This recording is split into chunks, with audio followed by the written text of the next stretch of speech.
Boa tarde, estamos no Hotel Sofitel, no Rio de Janeiro, no Vini 20, encontro de vinhos da Editora 20. Temos aqui dois Pinot Noir, Pinot Nero e Pinot Noir. Do lado esquerdo, um vinho da Toscana, e estou com Alessandro Celai, que é o enólogo responsável por esse vinho e vários outros. Do meu lado direito, da Borgonha, Gilles de Cossel, representando grandes vinhos com uma grande tradição. So, welcome to Rio, welcome to Brazil. Let's start tasting, and I was talking here before. I want you, each one to taste each other wine, to see how different palates see a different wine. So can you please make your comments on this Clos de Roy Chanson 2005, Alessandro? Obviously, Pinot Noir is a Burgundy wine, no? So in Burgundy there is the first and probably the real expression of Pinot Noir. And of course 2005, the vintage that we have in the glass here, it's a very good, you can confirm if I'm wrong, but please. The vintage 2005 was a very good vintage in Burgundy. Yes, 2005 was a very good vintage. We had quite a warm climate here, and the maturation of the grapes went extremely well. So overall, we made a very good vintage. A vintage that can last many years. This is the one which is already 6 years of age, but it has the capacity to age 10, 15 years. It's a baby. And it's still a baby at this stage. So for me, this is a very classic Pinot Noir from Burgundy.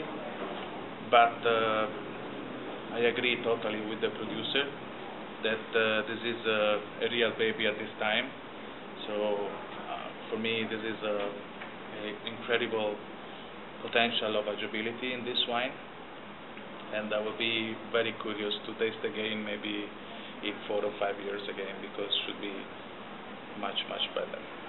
In terms of comparison with world wine, what is the main difference between them? First of all, I think in my Pinot Noir there is a little bit higher. It's a little bit higher in richness. Mm-hmm. So probably in quantity of polyphenol, right? And starting from the color, and you can see in my wine a little higher richness from the color till the tasting and the palate. But obviously my target is to make the best Pinot Noir, obviously outside of Burgundy, and that is my target. And looking at the best production of Burgundy, for me that is the style that I have to follow. Obviously it's not possible to make a perfect Burgundy style because we are in Toscany. But I think that in Toscany, in that side of Toscany, and especially in my property, we have, fortunately, one of the few areas really great to do Pinot Noir. In fact, it's very rare to find a good Pinot Noir from Toscany. What kind of soil you have there? We have a very calcareous soil. That is perfect. Very rich in stone. And we are very close to a small river called Arbia, the river born in our property. And so we have a perfect excursion in terms of temperature between night and day, especially during the summertime. So we have an average temperature during the summer of 35-37 degrees, the maximum. And in terms of minimum temperature at night, we are going around 12-13. So we have a big excursion, and that is perfectly for the maturation of the Pinot Noir. Anything to add on the comments on your Yes, I think one of the particularity, of course, of Burgundy is that compared with Tuscany, is that we are a much northern vineyard, of course, and obviously, I mean, the maturation of the grapes is different because, I mean, the sun that you have in Tuscany is very different from the sun that we can have in Burgundy. We have a much cooler vineyard. The grapes mature much more slowly, and So that's and that explains the level of polyphenol, you know, in the wines, which are less intense. And also, you know, in Burgundy, as you know, what Pinot Noir is grown on many different plots of vineyards, which are very different from each other. And this one comes from the Beaune. It's a Premier Cru from Beaune. It's a Clos du Roi, and it's one of the 100 different appellations that we have in Burgundy for Pinot Noir. You know, so as you know, the wine is called not by the grape variety Pinot Noir, but it's called by the appellation, village, and what we call the terroir itself. In this case, Clos du Roi.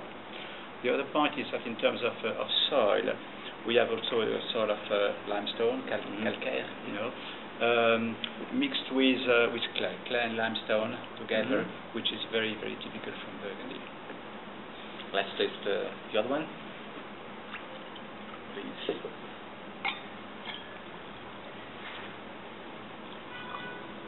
Well, Podere Monastro, La Pineta 2008.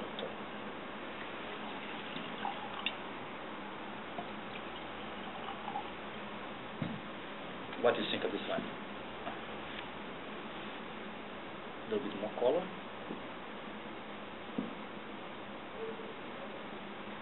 Yes, obviously the color you see immediately is darker, and you have a lot of fruity aromas, typical from Pinot Noir. You know, the black fruit aromas, the blackberries, cherries. You know, that are very, very evident here.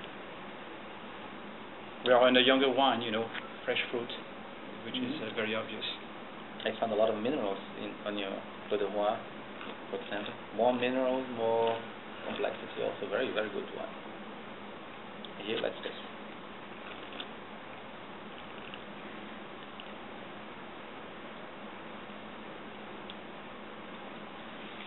Yeah. In fact, it's the first time I taste this wine. You like so. You like. I have to say, no, I don't even know that. No, I find it very nice. And I have to say, because I've tasted a lot of Pinot Noir grown from all around the world, obviously. You were talking about the minerality of your soil, and where do you find it here? You know, the limestone. You know, it's there. You know, which makes the wines elegant with a finesse, delicacy. You know, not only fruit and wood. That's what you expect from a good wine. Not only the strong grape variety flavor. You know, no, forget it. I mean, some country can do that, but I think in our regions, Toscana or Burgundy, I mean, what is very important is the reflection of the terroir, where the vine is grown, and that's what we're trying to show here. Nice. Same variety, but very different soil, very different climates, very different analogy to the different tastings.